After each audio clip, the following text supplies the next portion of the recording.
Hello folks, and welcome to this week's edition of the Co-working Values podcast, and this is another edition of the Co-working Visionaries podcast, which we co-create with Helga and Igor at Ancards. And in this episode I talked to Alycia Levels-Moore, who is the co-founder of Polaris, which is a community-centered co-working space in Birmingham, Alabama. And I think there must be, 3 Alycias in the world, and they all must have 30 hours each a day, because she runs a podcast, she's a musician, she runs a consultancy that helps micro and small businesses build and get their act together, and coaches them through that process. And she's a mother of 3 children, and she has another child on the way, and she's a wife and sister probably, and everything like that,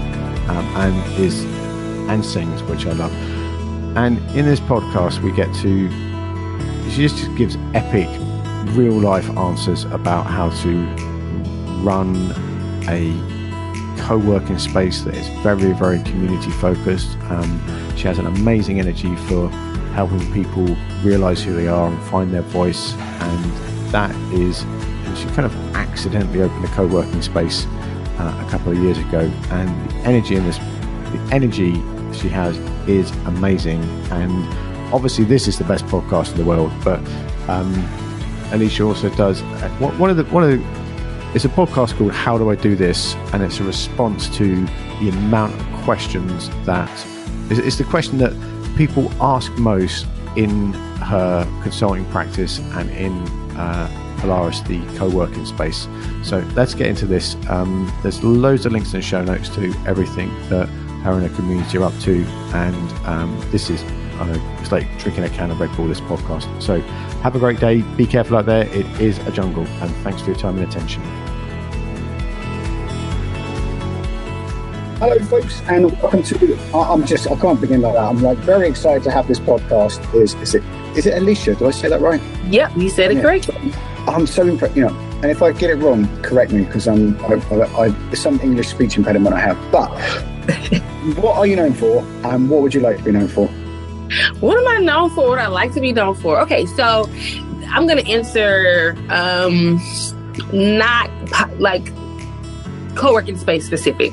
But what I'm known for is I am known for helping to crack open the potential of other people and helping them to get from where they are to where they want to be.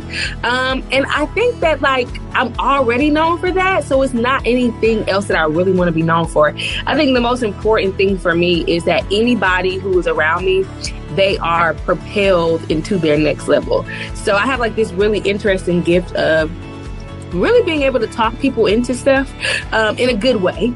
And it's really a gift of encouragement. So really kind of empowering and giving people the courage to do the thing that they've always wanted to do. So I feel really good that I feel like I'm already in that space, and that's what I'm known for.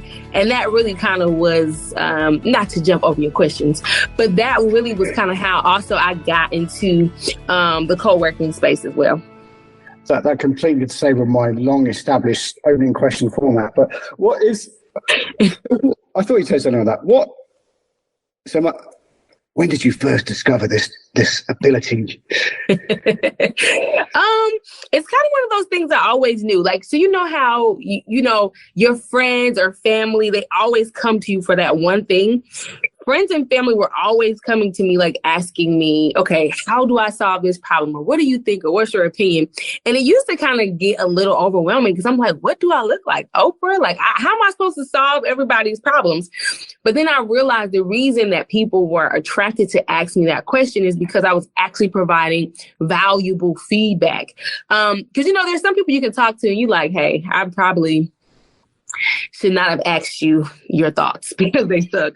But then there's some people you talk to and it's no, that was good. And so I think I just started to become more aware of myself. What were people coming to me for? What were the constant conversations, I was having. And it really started to make sense to me too. Especially I'm a girl of faith. And so even as I began to develop my own faith walk, it started to make more sense to me that was actually a gift. And was this a 6-year-old thing or a 12-year-old thing or carrying my college books thing? No, this was like a 20-year-old thing. And so I was like, it all started coming full circle. Probably like a little bit after I graduated from college. So like my early 20s, I started to really kind of realize that there was something there. And then I also do music. So a lot of the music that I was creating was also very encouraging. It was very hopeful music. It was thing that was really trying to push people forward. I wanted to entertain, but I was more so concerned about how would people feel afterward? Like, would they feel more pushed to do the thing, to try the thing? Would they feel more equipped for life? So I just kind of started to pay more attention, like, after college. I'm going to get to the music thing because, and you might have to stop me talking about music, but what music and food and co-working, that's all we need. What did you do at college was it a music-based thing or a business-based thing? Yeah, so I actually went to school for political science. So I'm really interested in politics, very interested in law, because I'm always curious about how things work. And so because of my bent toward creativity and music and things of that nature, I went to school to study political science, and I was on track to go to law school to become an entertainment attorney. So I would be helping creatives and musicians kind of protect their intellectual property. I'm helping to negotiate contracts with record labels. So that was kind of like the trajectory. And as soon as I, practiced for my LSAT, graduated from college, I went on tour. And so that was that. Is who's that guy? Clarence? Do you know who I mean? We'll come back to it. Sorry, it will come back to me. Okay. He's mates with Quincy Jones. There's a whole documentary about him on Netflix. Yes. Quincy Jones, yes. He is amazing. He's amazing. He's so before we tangent, when did you get into music? Was that just going to, you said person of faith, was that going to church young and then getting the choir? And yes, that whole the typical story, right? Like I was in church young. My mom was a choir director. I started singing at the age of 6 years old, and it just kind of kept going from there. And so I went to a school called Tuskegee University. It's in Alabama, and we are known for like the Tuskegee Airmen, the Tuskegee experiment, unfortunately. And so we didn't have a music program at the time. And so I just joined our college choir, which was the Tuskegee University Golden Voices Concert Choir. And so it just went from like 6 years old to being in choir in middle school and high school. And then when I got to college, I was in choir as well. And then at what point did you do tour then back to business, or like how did the intersection of like, oh, I'm a singer, now I'm running a business, and then we'll get to where you are now? Yeah, you like, how did this all work? How did our chicken tie? How did we get to where we are today? So what's really interesting is that even in business, even in music, I've always been business minded, right? So when I was doing music, like solely focusing on that, I still was an independent artist. So I had to understand distribution. I had to understand streaming. I had to understand marketing and packaging and sales. So in anything that we do in any industry, there really is always a business component. So I've always been entrepreneurial. I've always been business minded. And what I realized is that, we have like this calling and this gifting, and it's really transferable to any industry, right? So earlier I was talking about the gift to encourage and to build people up and crack open their potential. Well, that can happen in music and that can happen in business, right? So when we talk about co-working, helping people to understand their potential and providing space for them to be able to have these really cool divine collisions with people who can help them get to their next level. It's really the same thing that I was doing in music, right? So I've always been entrepreneurial, but once I lived in Atlanta I was born in New York, raised in East Atlanta. And I said that really proper because I was trying to make sure people can understand me, but it's Atlanta. And then I moved to Birmingham, Alabama, which was where my husband is from. And I got into the economic development space and the community development space. And so really started to help entrepreneurs to massage and work through their ideas. And in Birmingham, I saw an opportunity to where we could have more spaces, more vibrant spaces where people could come and have that same encouragement, have that same potential kind of cracked open so that we could develop more sustainable businesses in Birmingham, but more specifically in our communities in Birmingham. So it was a whole... How many people live in Birmingham? Is it like a 500,000 city or a 2 million city? Like, is it? So in the city itself, I really don't know. I think in the city itself, it might be 300,000, maybe 300,000 in the Birmingham metro. But Birmingham is one, technically, there's a study that says otherwise, but technically Birmingham is kind of one of the larger cities in Alabama. But it's a really, really cool place. And it's really on the cusp of a lot of growth. We have a lot of really cool developments that have come to the city, a lot of companies headquartering here. There's a lot of tech innovation going on. We have a mayor that people love worldwide. And so, there's some really cool things going on in Birmingham. So I'm glad to be able to build something here at this time. Has it always been cool things going on in Birmingham, or is it just because it's a very significant part of the social justice movement? Like, yes, I read a book, No Place Like Home by Gary Young, which I'll put in the show notes, which documents the whole freedom writers thing. Mm-hmm. And there's a whole segment about Birmingham, Alabama, and that's like a cornerstone in the whole West, if you like. Yes. I've got a clumsy question. How did that influence where it got today? Or did it not at all? Yeah, I mean, I think that, Birmingham has a history, there's very significant history. There's unfortunate parts of the history, but then there are triumphant parts of the history, right? So we know as a country, America has some things that we're working through when it comes to civil rights, social justice, equity. There's a lot of different things we're navigating through. But I think the cool thing about Birmingham is that, like I said, there were some unfortunate parts of the history that was happening in America in general. But really, Birmingham was a cornerstone, to your point, of spurring a lot of the efforts. We have the letters from a Birmingham jail. We have Dr. A.G. Gaston, who used to house Martin Luther King and civil rights leaders, at his hotel. And so I think there's this really interesting thing happening where you understand the history and then you use that to push it forward. Because regardless of what anyone may think, everyone knows about the significance of this city and how it supported the efforts of the civil rights movement, And I think, too, just for myself, culturally, I'm always moved by my ancestors, the ones who came before me, because you realize that you really have a duty, right? There were people who bled, fought, and died for me to be able to just enjoy some of the freedoms that we have now, even though we know we have a ways to go. And so I'm always moved and always inspired by those who came before me, because I understand the sacrifice and I understand my responsibility to continue to carry the torch. Beautiful. I'm going to clumsily segue into, so with all that in mind, so there is a co-working space is a place where you can go and open your laptop and sit at a desk and pay a fee. And, a lot of us it's sort of like the industry, which is the real estate play, which is an important part, obviously, because it provides buildings. And then there's the co-working movement. And particularly after COVID and everyone had to, rethink how they worked and stuff, there's a community /work neighborhood connection point, which I think Polaris looks like I might move to Birmingham just to, get a membership. How, in terms of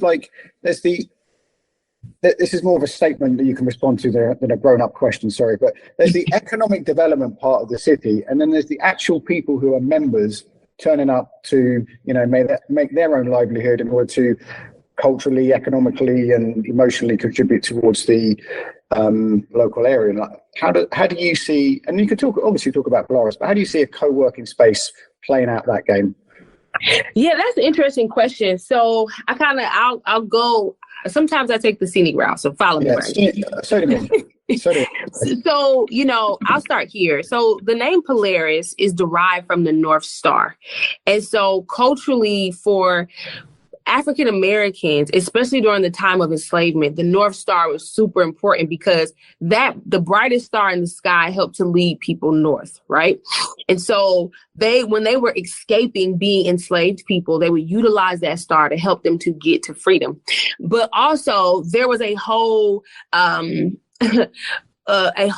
area where when they would move through, they knew people were going to help them. So somebody would lay out different symbols to let them know they're on the right path, or for them to have somewhere to sleep at night, or for something to eat.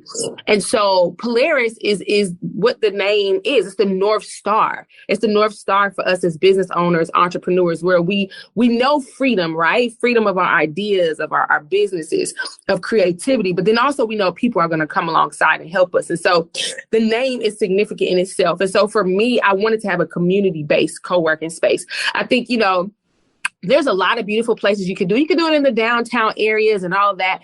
But so I housed our co-working space in a community called Woodlawn, which is located here in Birmingham, because I wanted to be centrally located where people are. So currently right now across the country, there's a lot of redevelopment happening. There is a lot of investment happening, right? And so when we talk about how co-working ties into economic development, how it all ticks and ties, my goal is for our co-working spaces, our community-based co-working spaces, to be engines of economic development. Right? Because when we think about communities, and we kind of call it our main street, these communities have to have businesses, right? What makes a thriving city? It's businesses that are housed. It's businesses that are sustainable. And so I think you really can't talk about co-working without talking about economic development, because it really goes hand in hand. You are supporting economic development efforts in a community or wherever your co-working space is housed by helping to support and grow sustainable businesses that are now going to contribute to the bottom line of whatever city, state, community, or country that you live in. And so for me, they go hand in hand. I'm lost for words. I'm trying to think of something more clever to say than, oh, totally agree with that, But, so where did you get the idea to open a co-working space? Is it something you've been part of as you've been on your journey, or did you see a building and go, oh, I might put some stuff in there? Oh my God, there's this thing called co-working. I didn't know that existed. Yeah, I'm a doer, right? So if I get an idea, it doesn't take me long to just be like, hey, I think I should try that. So it was during the pandemic. I was sitting at home with my husband. So my husband is the one who kind of came up with the name. He is the one who came up with the name Polaris. And so he had the idea for something else. But we were sitting at home and we were watching, I think, like a YouTube video of like just random. It was so random. YouTube videos of like container park or container homes, because we were like, hey, maybe we should build a house out of shipping containers. And as the video was playing, I was like, man, what would be cool is if, it started a co-working space, and it was the most random thing in October in 2020.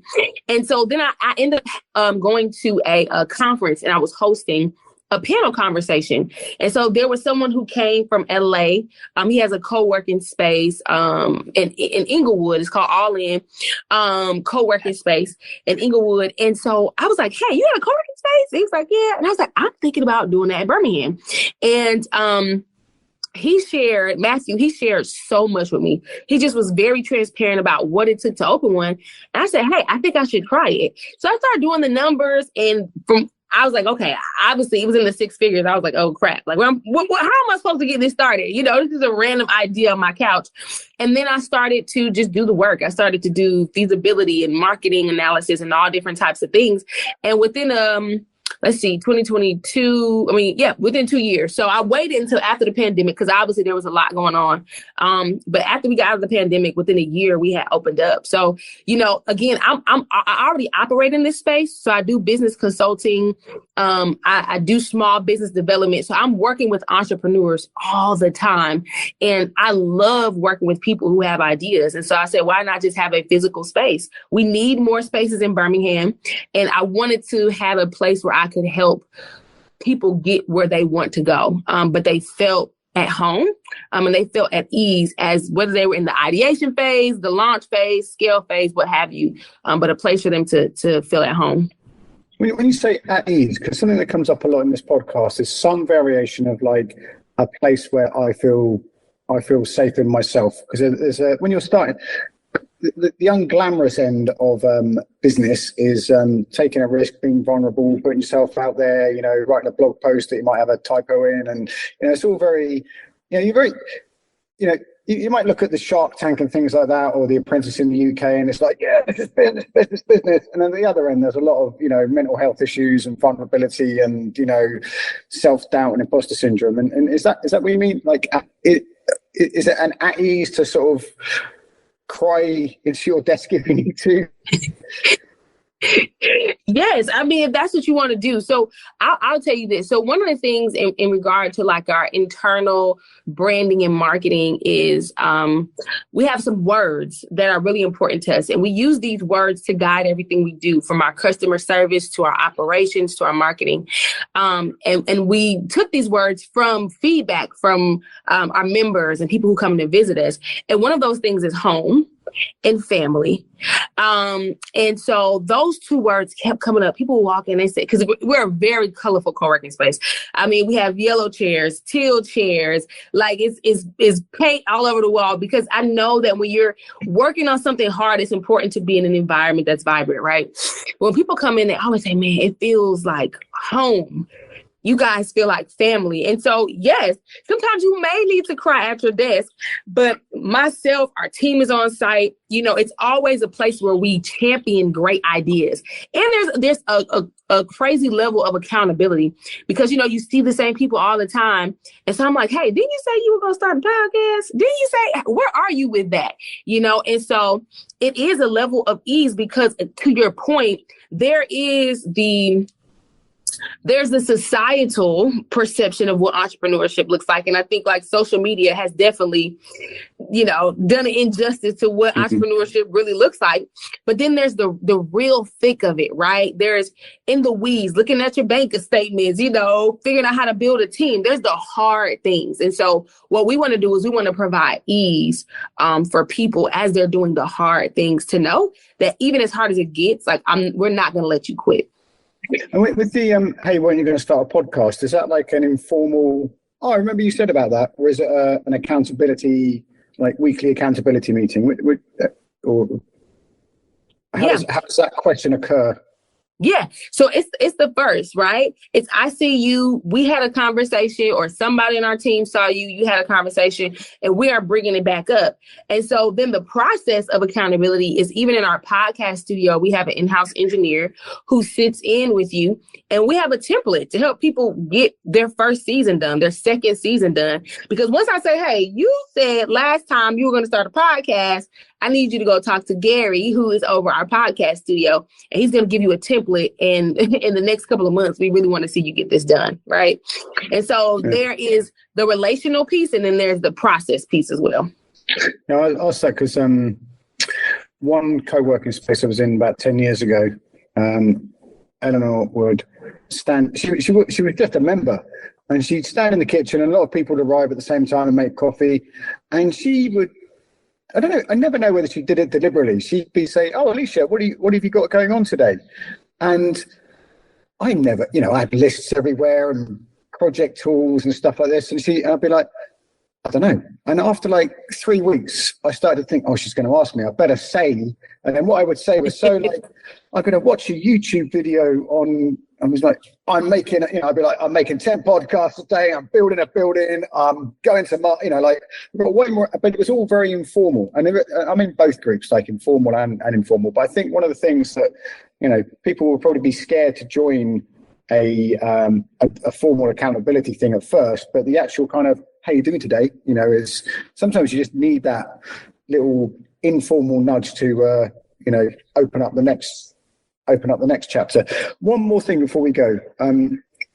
What can you tell us about? I want you to say something cool. No pressure at all, but like ultra music, because there's so many conversations have been around food and music, and just I don't know.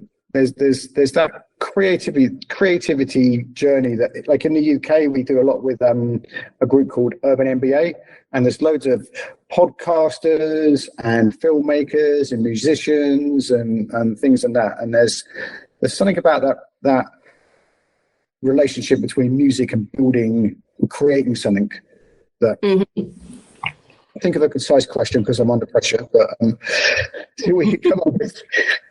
Say something cool, no pressure. Thanks, Bernie. Yeah. But I'm a cool kid, so it's not hard for me to say anything cool. I'm kind of like one of the coolest people I know. I think, one thing I would like to say about like creativity is that the reason you kind of see like the intersection, right, of people who are musicians and then they podcast and then they co-work, is because we're all meant to create. Like we're like creative. The root word is create, right? And so I think sometimes that we can kind of put ourselves in a box. We think, okay, cool. Well, I'm really good at like playing the guitar. So that's how I express my creativity. Like I am a guitarist. Like that is all I can ever be. But one thing I do believe is that it's all transferable, kind of similar to what I was saying earlier. So I know that I am a creative being, right? I sing, I write music, I coach, I can teach other people how to do music. But because of my creativity, I can create anything.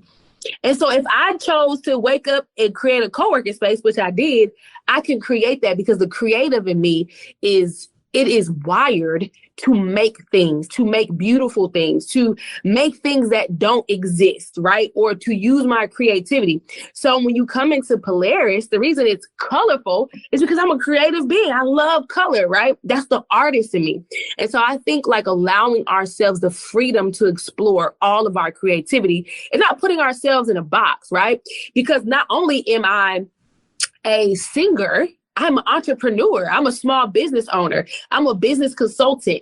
I can be anything with my creativity, right? Because that's what we're meant to do. Like we are put here to create. And so I think giving yourself the freedom and the flexibility to use your creativity to make things that benefit the world.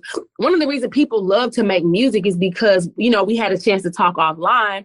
It's because music and most things that are creative, they're so unifying, right? So you could be in a country and not speak the language, but somehow like the rhythm and the beat, it speaks to you. And so realizing that you can do that in anything, right? So for me, a co-working space, it really is, it's like a song, right? It's like a song. People come in, they have an experience, they have a feeling, they remember something that was said and they take something from it and they go do something with it, And so I think just allowing our creativity to express itself in any industry and any idea we get, because essentially we are wired to create. So you can do that in any form, in any fashion. I'm totally down with that. That is, you over delivered there. Where can we find you online? What would you like us to check out? And we could put all the links in the show notes, but say them here for all the people that are running on treadmills and washing up and whatever else they're doing. Yes, absolutely. So you can find us at Polaris Birmingham on Instagram, Polaris Birmingham on LinkedIn. You can follow us there. Polaris Birmingham on Facebook. And then also you can find me as well, because again, like I said, I do consulting and all different types of things and speaking engagements. And so that's Alycia, Alycia Levels, LEVELS More, MOORE. Alycia Levels More on LinkedIn, and kind of follow me there. On Instagram is A Levels. And so, yeah, just follow our journey. We also have a podcast for our space. It's called How Do I Do This? Because that was the number one question I was getting from people, like, okay, how do I do this entrepreneurial thing? So we interview entrepreneurs from all over the place, from every type of industry, trying to understand the ins and outs of how they do it, having very transparent conversations with people. I mean, whether it's an email template, a credit card, really asking people, how did they get started? And so, we also provide educational resources and content and all types of stuff on our YouTube channel, which is Polaris Birmingham as well. Brilliant. Thank you very much, ladies and gentlemen. I really appreciate your time and attention. Go to coworkingassembly.eu and like and subscribe. Do more liking and subscribing, because we need the love.